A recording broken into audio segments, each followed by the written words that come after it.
Hey everybody, it's the Mad Master here. I'm just doing one more video today, and this video is regarding the strange trend of right-wing commentators who are espousing this viewpoint that spicy food is somehow terrible and just like an affront to the dominating culture or something like that.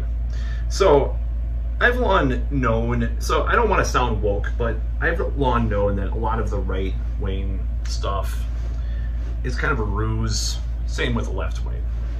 A lot of so-called left-wing, if you believe in this subject or concept. So you have, a side that will say that they don't believe in, authoritarianism, and they're really about this and that, and they're really, when it boils down, they really do believe in that. Case in point, I had a friend who believed in this political theory like this of co-ops and stuff, so forth. And, I agree with the voluntarism concept and ideal as far as, making worker co-ops and stuff. But when you ask him about how to enforce this, it comes up blank. Of course, it becomes authoritarianism if you enforce this upon a population or if you indoctrinate them into this. So that's one point. So on the other side, you can dig a little bit deeper. I've seen this lately, especially with like Lotus Eaters, the podcasts and stuff. They're just outright, they're not outright saying that they're racist, but they definitely believe white culture is superior and all this stuff. And this comes into the subject of food. Now, I grew up in a very cosmopolitan city. So there's always were, Mexican restaurants, or, they're more, in the last 30 years, have been more like Thai restaurants and so forth. And I have a pretty, dare I say, gringo white taste in food in comparison to a lot of people, but I'm not like, I'm a kind of a moderate food person, I guess you call me a centrist, because I like a lot of spicy food, of course, but I don't like, I'm not a big fan of curry. I should probably try to give it more of a chance, a lot of that stuff. So you have this kind of cosmopolitan, place where there's a lot of food, like Chinese food or Mexican food, mostly back in the day, and then, a lot of other stuff. There's an African place that has been around for a long time. There's, a lot of different types of food here.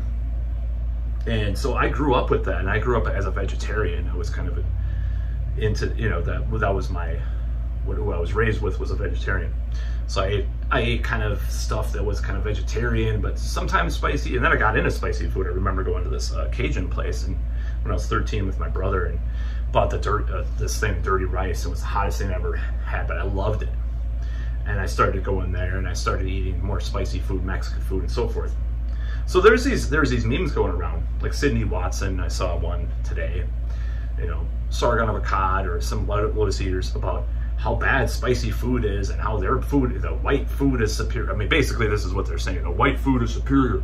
And I'm like, dude, that this is going to lose. I'm just going to say, for people that support Trump out there, this kind of stuff is going to lose them the election, him the election.